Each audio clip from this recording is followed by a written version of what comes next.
Thanks for tuning in to Radio Memories today on January 26th, 2022, sponsored by Audio Girl Productions, devastatingly effective for any of your production needs.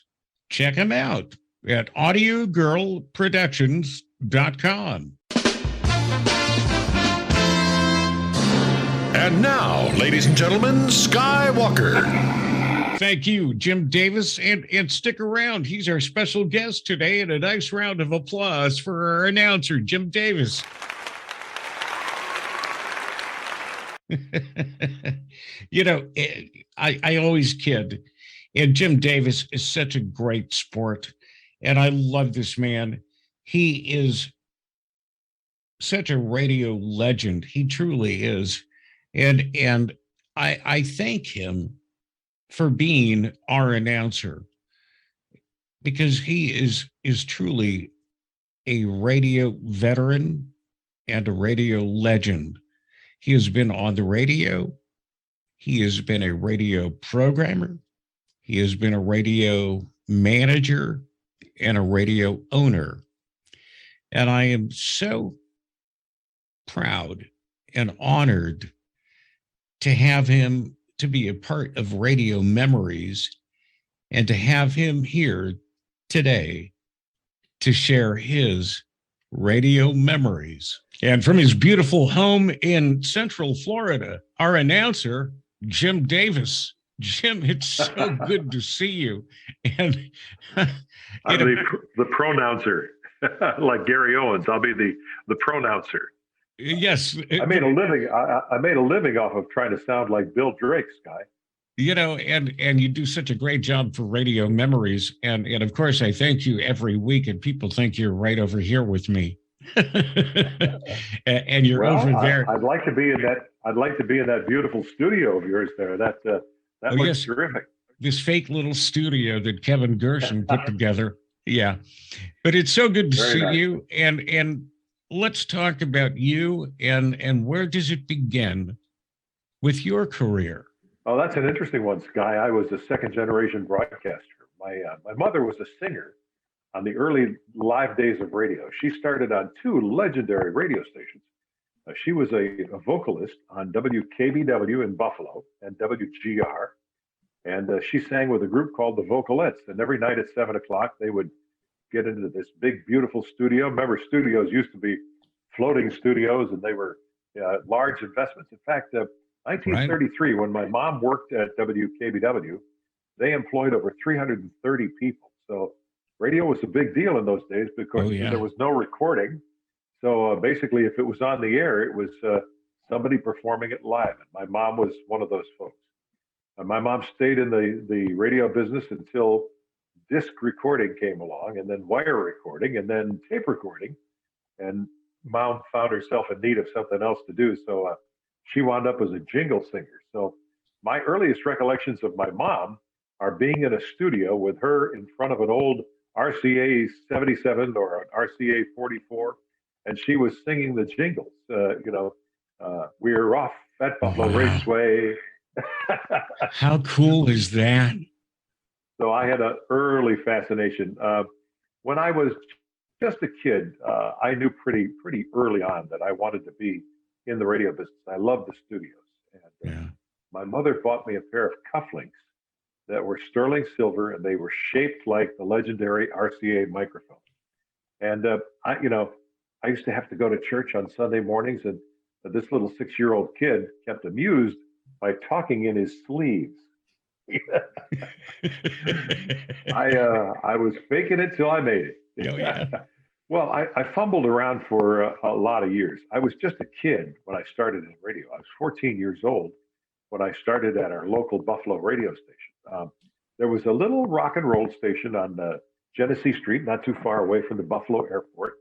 And I had a couple of high school buddies who'd gotten a job there.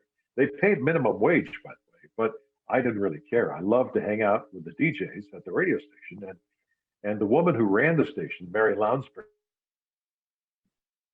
she used to throw me out all the time, Sky. She would come in and she'd say, "Kid, go home, get on your bicycle, go home, do not come back. This is not for visiting. This is for work." So anyway, she got tired of throwing me out. And one day she said, "Kid, do you want to work here?" And I said, "Of course I do." She said, "Well, how old are you?" I said, "Well, how old do you have to be?" She said, "You have to be 16."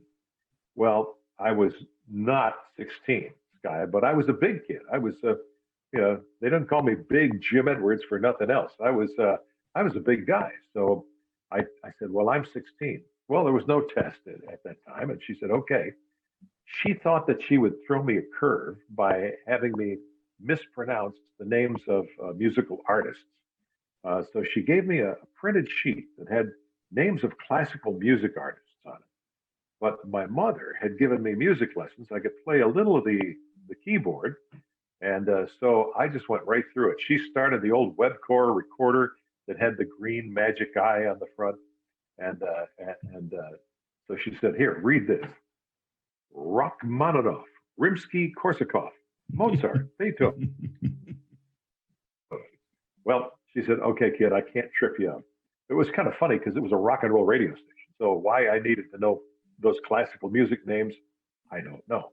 Yeah, So she's in the summer trying to trip you up, but yet, yeah. she was. And so in the summer of 1960, I got on the radio. I remember I played Curtis Lee and "Pretty Little Angel Eyes" is one of my first songs. So I said, that's always going to be a big Jim classic, and it was. So that was the start, Sky. And like every other person in the radio business, I think I bumbled around for about 6 or 7 years. They were great years, by the way. Along the path, I got the chance to work for WTRY in Albany, New York. That was the second summer that the Beatles came to America. And one of my most exciting times was to interview John Lennon at the DC Stadium. Um, and that was a very big year for the Beatles. They were touring 7 cities, and our station was going to be in all 7 cities with chartered airplanes to make sure that our DJs got to meet the Beatles, and we all did. And then on August the 14th of 1965, there was the legendary Shea Stadium Beatles show, and our radio station chartered 7 busloads of kids to sit in Shea Stadium and to see the Beatles play. It was kind of funny because early sound systems. I couldn't tell you one note that the Beatles played on that stage because I was surrounded by thousands. I think that Shea Stadium, I believe, held 55,000 people. So there were 55,000 screaming little girls, Right. just at the top of their lungs. So it was fun. It was a very memorable time. Yeah.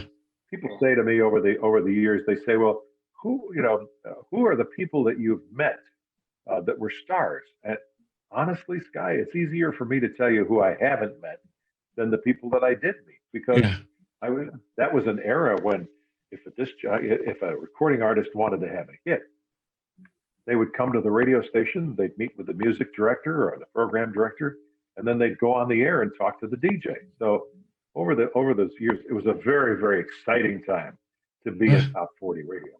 Yes, it was. A real break. You asked me when the break came, and the break was very simple. It was my first breakthrough was CKLW in Windsor, Ontario, Canada. I was a disc jockey in Toledo, Ohio, and the station that I was working for changed from a top 40 format to middle of the road, and I knew that was not going to work for me because I was a rocker at heart. So anyway, my friend Ed Bush said, "Why don't you ship up? They're making changes at the Big 8. Why don't you ship up a tape?" Actually, at the time it was Radio 8. He said, "Ship up a tape to Paul Drew. He's the new program director." So I had to fake a tape in the production room because our station was playing Mantovani at the time. I said, I can't do that. So I made a fake tape. I sent it up to Paul Drew, and I remember it like it was yesterday. It was a Saturday morning. I was learning to fly. I had just taken off on a little Piper Colt airplane. I still fly today. The radio crackled. The aircraft radio crackled. And the field base operator said, "Jim, you need to land as soon as possible. Your wife needs you to call her immediately. So I brought the airplane back to the little Ellington Aircraft Salvage Corporation in Toledo, where I was learning to fly. Name's a little scary, I know, when you say aircraft salvage, but it was a great place to learn. So I picked up the phone. I called my wife. Of course, we had no cell phones, so I No. ran over to the flight base operator and I said, "Can I use your phone?" He said, "Yep." I called my wife.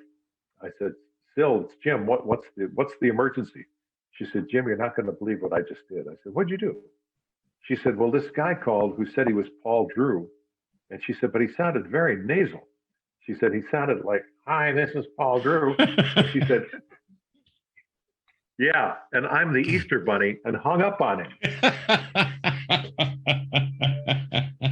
So his secretary called back and said, "This really is Mr. Drew, and he would like to talk to Jim." So That's very funny. I called Paul, and Paul said, "I got your tape. I don't like your tape." He says, "You sound phony." I said, "It was phony, Paul." I said, I made it in a production room, for goodness sake." I said, "We're going middle of the road." I said, I want to be a rocker."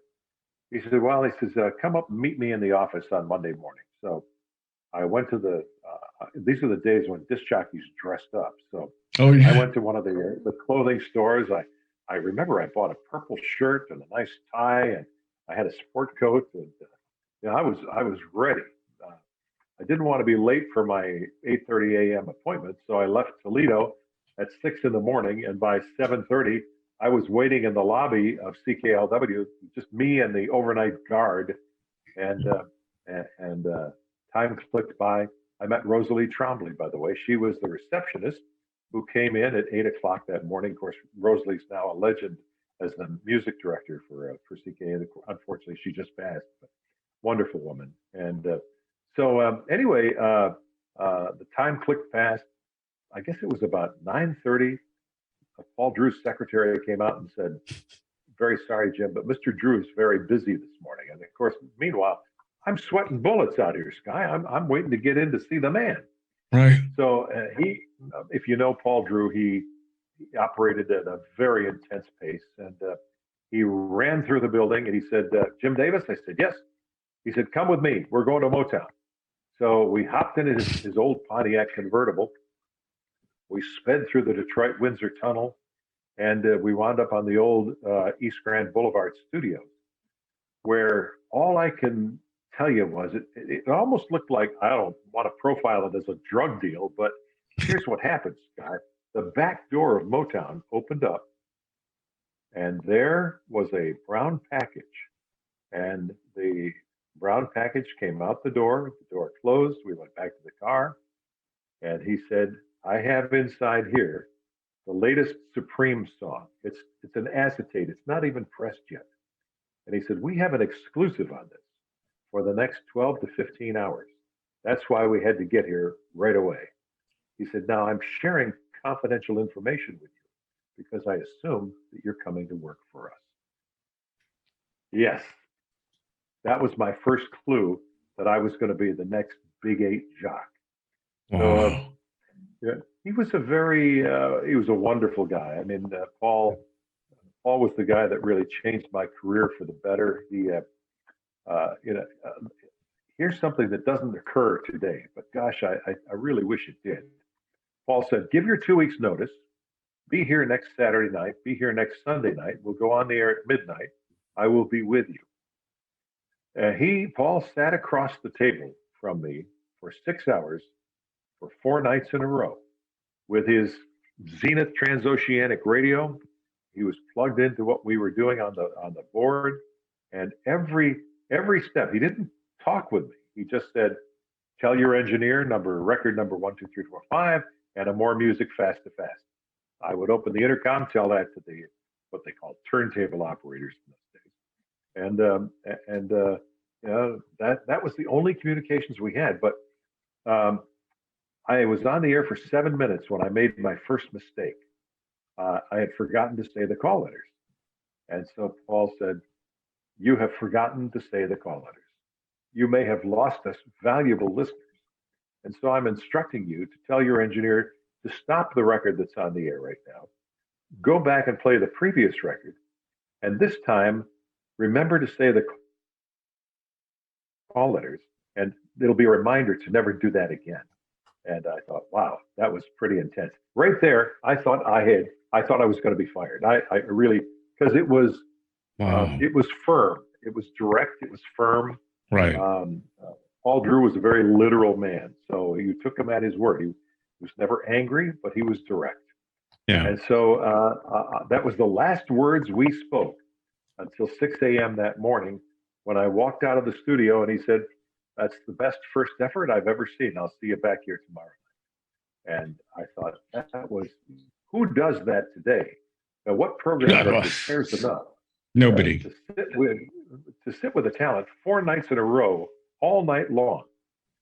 So I realized that I was coming to work for a very special place. He said to me, he said, you are coming to work for a station that's profiled as a terrible radio station. He said, it's Canadian. And he said, it's not very good. And he said, but I would profess to you that no matter what hang up your station has, if it's suburban, if it has a minimized signal, if it's on AM or FM or whatever it is, if you put great product on the air, people will listen. He said, you will be coming to work for a great radio station. A year later, he had a 22 share of the audience. Yeah. That's how that worked. Yeah. I was only 21 years old, by the way. And he talked later on about the direct way that he approached the talent. And he said, I could never do that again today. But he said, I was kind of running a daycare center. He said, you kids, you were all kids. And we were all kids. Yeah. But we followed his direction. And he, when I look back, I really still have those moments where I say, what would Paul do? And there's always that level of professionalism that I just had great admiration for. So that was how it started. Needless to say, RKO General was the company that owned CK, and two things happened. The Canadian government threw the radio station a curve when they said that Americans could not own Canadian radio stations. And so in one fell swoop, they forced a sale on CKLW. Now that's a station that, just to put it in perspective, these are times when stations like KVIL were selling for $100 million, and CKLW was a forced sale. It sold for $4 million. It should have been a $100 million station, but it had to be sold to Canadians, and no Canadians were going to pay that. The Canadian government forced Canadian radio stations to play 1/3 Canadian music. Now, there's only so many Guess Who songs that you can play before you kind of run out. We tried everything we could do to trick that system, but we were forced into the Canadian content. It's called CanCon. And that was the second blow. And of course, the third blow was that later on, it was about another 10 years till RKO was convicted of bribing the federal government to buy their tires. Right. General Tire and Rubber Company was the mother company of RKO General. Right. And so they stripped them of their licenses because that made them a felon, and a felon cannot hold a license. So there went the licenses. Everything ultimately was gone. So RKO gave us the choice. Where would you like to go? They gave me two choices. One was San Francisco, and the other was New York City, on what was quickly becoming a pretty cool FM station, and that was WORFM. So that was the transfer I made in 1972, where I went to, 1971. I went to WORFM, 1971, and enjoyed that. We had just beaten WABC. WMCA was dust in the wind, and it was a very up and coming, cool FM radio station. And it was not a typical Drake station. It didn't have the energy and the intensity. By design, it had kind of a almost a classic, not classic rock. It had kind of almost a little underground flair to it. Yeah, it Right. was almost Right. It was a little softer sell, and we were, we added colorful adjectives and adverbs and had some musicology things, and so it was good. And then my third step with RKO was to go to KHJ in LA. I was lucky enough, Paul had hired me to to become the program director of KLIF in Dallas, which had been McClendon's station and is considered by many to be the original top 40 radio station. Todd Storrs is given credit for the top 30, and McClendon's given credit for the top 40.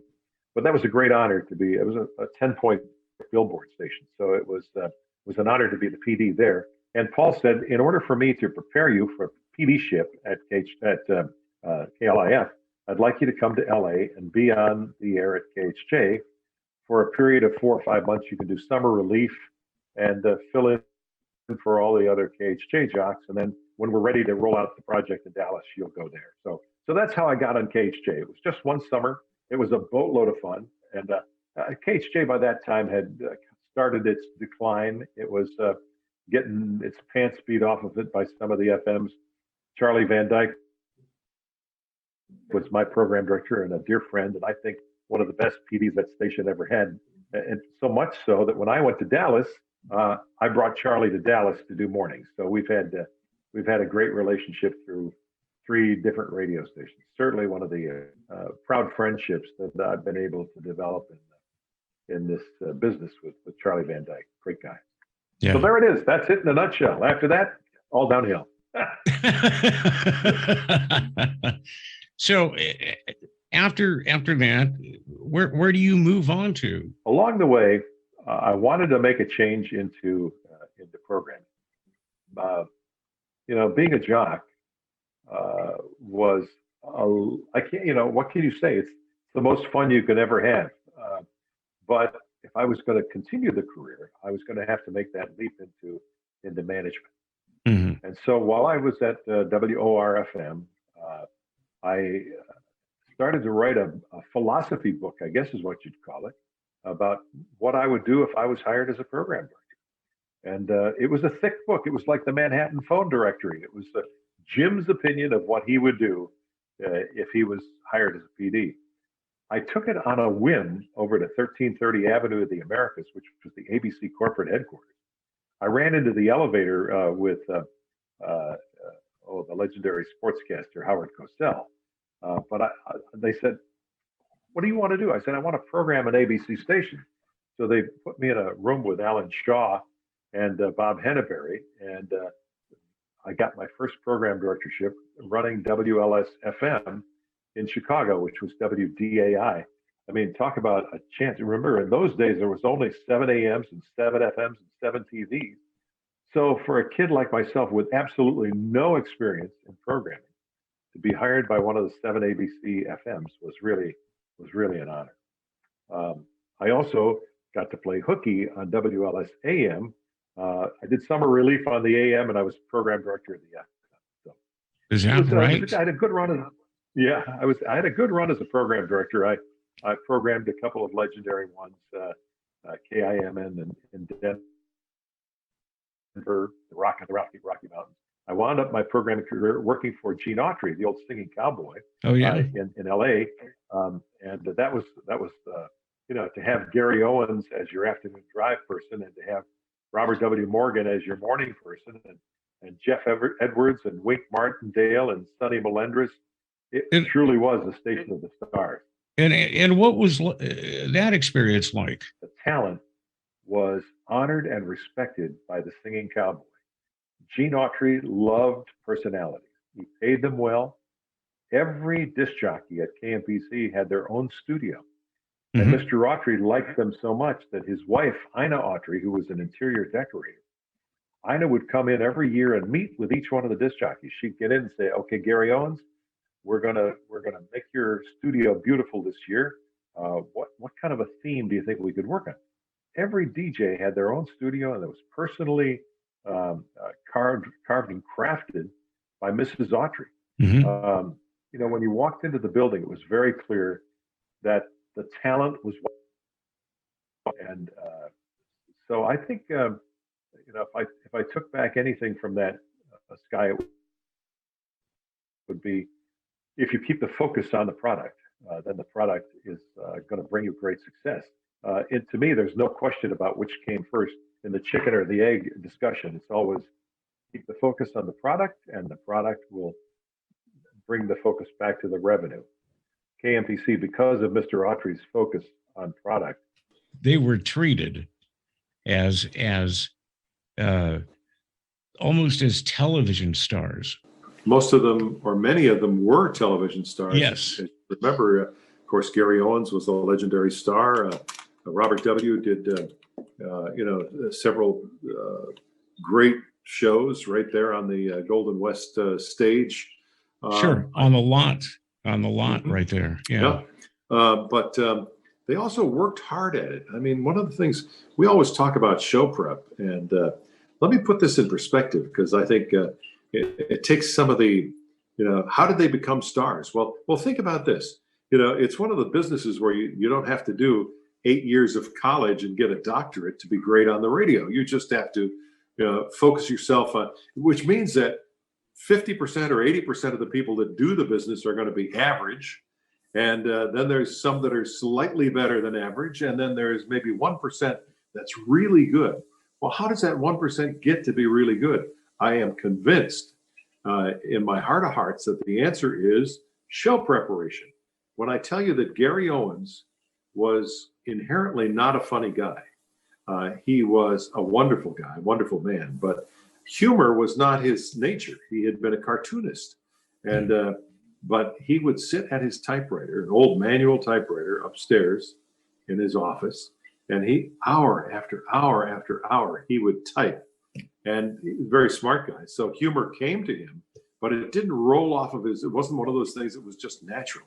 So when I tell you that for his 3-hour show, he would prepare 4 hours, that's the way that he achieved that 1% of greatness that put him above all the rest. Robert W. Morgan, a perfect example. I loved working with Robert. Kevin Gershon, our mutual friend, can tell you that every morning when Robert would get off the air at 9 a.m., we would meet in his office. There would be a collective group of us. I was always mandated to be in that meeting. Kevin was mandated to be in that meeting. Kevin was our assistant PD. I was the PD. And the purpose in that was to plan the next show. And we didn't leave there until that show was etched in concrete. I mean, we had to know exactly if the Swallows were coming back to Capistrano tomorrow, we were going to be there. And at the conclusion of that, assignments were made. I was going to listen to the 6 o'clock news on KTLA. Kevin was assigned to listen to the news on the competing channel, Channel 9, whatever. And then we would meet with him in the morning and say, okay, here's what I found from watching the news. He would leave there and he would go to a diner. And his purpose in going to the diner was to test the temperature of the waters with what was going on in the marketplace. He would listen to what was playing on the jukebox. He would talk to the people sitting at the bar, the food folks, and say, well, what's going on? And he used to call it water cooler talk. Mm-hmm. And it was like, what do people talk about when they're gathering around the water cooler? So there's 2 examples of people that I think most of us know in the industry. And the bottom line is, I don't think anybody knows how, and I don't want to say how hard, but how well they worked at making sure that they were at their game all the time. They would have sooner called in sick than ever go on the air unprepared. It was a great tribute. I can't thank you enough for being on the show. And if you have time, come back and let's talk some more about this, because this really interests me. And talking about radio, not only from the past, but where we're headed. And to tell you the truth, I see more and more terrestrial radio stations disappearing, to tell you the truth. Actually, Sky, 40 of them every month turn in their keys and go silent. 40 stations every month turn in they're mostly AMs. Yeah. They turn in their keys and they go silent. But one thing I would just point out as we talk about the suits that run corporations, I was a suit. Remember that after the programming days, I sat myself in a general management chair. I've sat in an ownership chair. But next time we talk, we'll talk about that, how to make the transition into general management and to ownership, and take what you know about the product and be able to have that come out of that little sterile silver 6-inch speaker. That's the key. Yep. I'd like to talk Great about times, that. man. Thank you. Thank you for inviting me to this. This has been a riot. Our announcer, Jim Davis, here on Radio Memories, and of course, radio veteran, radio legend, Jim Davis. I appreciate your time. Thank you, sir. And until we talk again, take care of yourself. Thank you, Sky. It's been an honor. Oh, Jim Davis, the honor is all mine. And I can't wait to have you back. And I can't wait to have all of you back next week for another great episode of Radio Memories. Check out past interviews on the Radio Memories YouTube channel and on Spotify. Click the links. This is Maggie McKay for Radio Memories, a Dave Schuyler production. Radio Memories.